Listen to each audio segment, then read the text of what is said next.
पुढची बातमी आहे डायबिटीसच्या रुग्णांना दिलासा देणारी। कारण लाखो लोकांचं टेन्शन वाढवणाऱ्या डायबिटीसवर अखेर लस शोधण्यात आली आहे। ही लस नेमकी कुणी शोधली आहे, ही लस कशी घ्यावी लागणार आहे, त्याबरोबरच ही लस डायबिटीसच्या रुग्णांसाठी वरदान ठरणार आहे, त्यावरचा हा विशेष रिपोर्ट। डायबिटीसच्या रुग्णांसाठी रामबाण इलाज, डायबिटीसच्या गोळ्यांपासून मुक्ती, आता डायबिटीसची लस। देशात दर 10 पैकी 1 व्यक्ती डायबिटीसग्रस्त बनलाय। बदलत्या जीवनशैलीमुळे डायबिटीसनं नागरिकांना हैराण केलंय।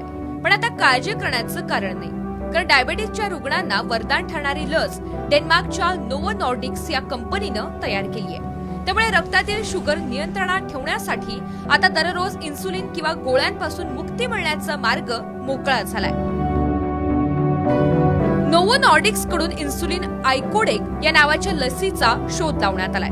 या लसीनं शरीरातील इन्सुलिनची निर्मिती वाढणार आहे। या लसीमुळे दररोजच्या इन्सुलिनच्या डोस पासून मुक्ती मिळणार आहे। लसीला युरोपियन मेडिसिन एजन्सीकडून हिरवा कंदील मिळालाय। नोव्हो नॉर्डिक्सनं भारताकडे परवानगी मागितली आहे। लस भारतात आल्यानंतर त्यावर अभ्यास केला जाणार आहे। तज्ञांच्या समितीनं मान्यता दिल्यानंतर भारतामध्ये लस उपलब्ध होईल।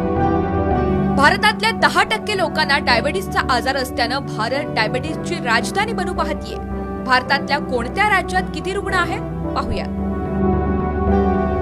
भारतात 10 कोटींपेक्षा जास्त डायबिटीसचे रुग्ण आहेत।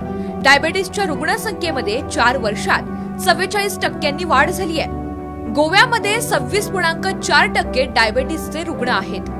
पॉंडिचेरीमध्ये 26.3 तर केरळमध्ये 25.5% डायबिटीसचे रुग्ण आहेत। तिकडे उत्तर प्रदेशात प्री डायबेटिक रुग्णांची संख्या मोठी आहे। मध्य प्रदेश, उत्तर प्रदेश, बिहार आणि अरुणाचल प्रदेशात डायबिटीसचं प्रमाण वेगानं वाढण्याचा अंदाज आहे। भारत हा कॅपिटल ऑफ डायबिटीस आणि हार्ट डिझीज होणार आहे। याचा अर्थ असा की आता आमचं जे रिसर्च दाखवत आहे त्याप्रमाणे डायबिटिक पेशंटची संख्या दिवसेदिवस वाढत चालली आहे आणि म्हणूनच ही बातमी थोडीशी आनंदाची बातमी भारतीयांना आहे। बैठे काम, व्यायामाचा अभाव, फास्ट फूड खाण्याचं वाढतं प्रमाण या सर्व कारणांमुळे भारतीय लोकांमध्ये डायबिटीसचं प्रमाण वाढलेलं आहे।